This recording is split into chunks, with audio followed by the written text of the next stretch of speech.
Hey guys, I'm Jonathan Kenny. Welcome back to the Toraguchi way. Today's video, doesn't matter if you use focus mitts or tie pads, all right, there's something you guys need to know about holding pads. Check it out.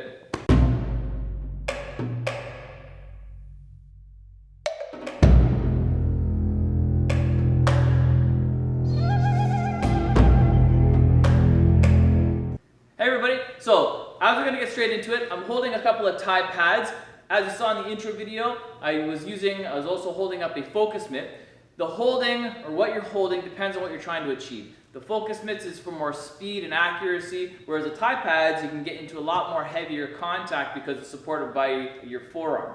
Doesn't matter what it is you're holding, doesn't matter what you're trying to achieve. The point of this video is, what is my role as the holder? As Ian Abernathy states, in order to have a dojo full of good strikers, you have to have a dojo full of good holders. So I'm going to show you a couple of tips and tricks that I do to make my strikers, or my students in this case, a little bit better. Okay? So first and foremost, for here, I'm going to show you a couple of things that drive me nuts. And this drives all senseis nuts, right? Don't be a lethargic ragdoll, right? So if I'm holding up pads for her, I'm not going to do this.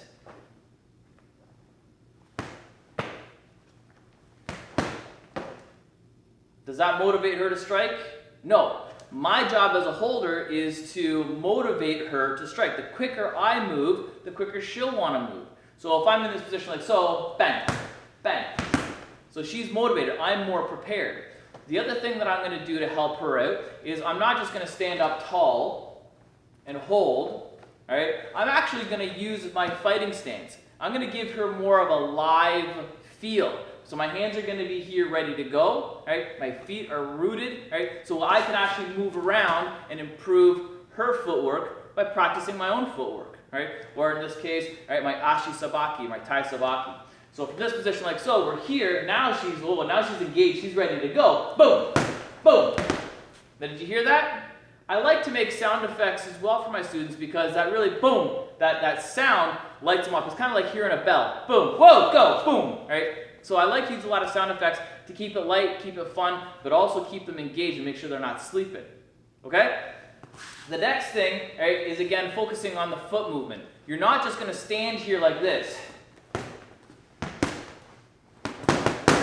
because that's not really practical. What you want to do is move around and give your partner different looks and force them to readjust their footwork as we go. So it'll look a little bit more like this.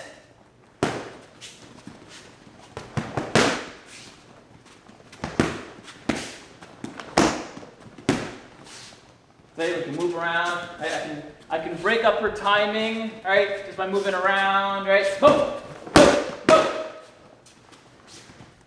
boom, pop, pop. Okay, so it feels more like a kumite or a round of fighting. Okay, it doesn't feel like the static, you get that cardio kickboxing stuff, right? This gives more of that live action stuff. Okay, so the last thing is making sure that you give a firm target to hit. Okay, nobody likes hitting a wet noodle because it just makes a mess. Okay, I can also hurt myself. So for example, if I hold up this one and she hits it hard, oh, my shoulder.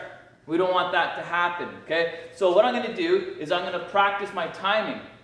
I'm going to actually contract my abs, right, and stiffen up on contact. Okay, so from this position like so, right, we're here, again, okay, I'm going to turn around so you can see my face when we do this, right, we're here, hi, okay, so I'm not doing a wet noodle. The other thing that I'm not doing is I'm not doing this, don't move, I'm not hitting her punch, all right, you see a lot of inexperienced holders, they hit the punch.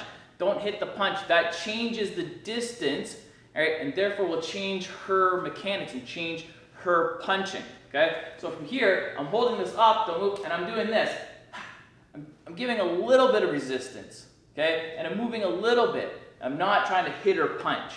Okay, so we're here, up, up. You can see I'm moving a little bit on this one. Okay, I'm holding stiff. I'm giving her something strong, so it'll feel like hitting a heavy bag or something like that.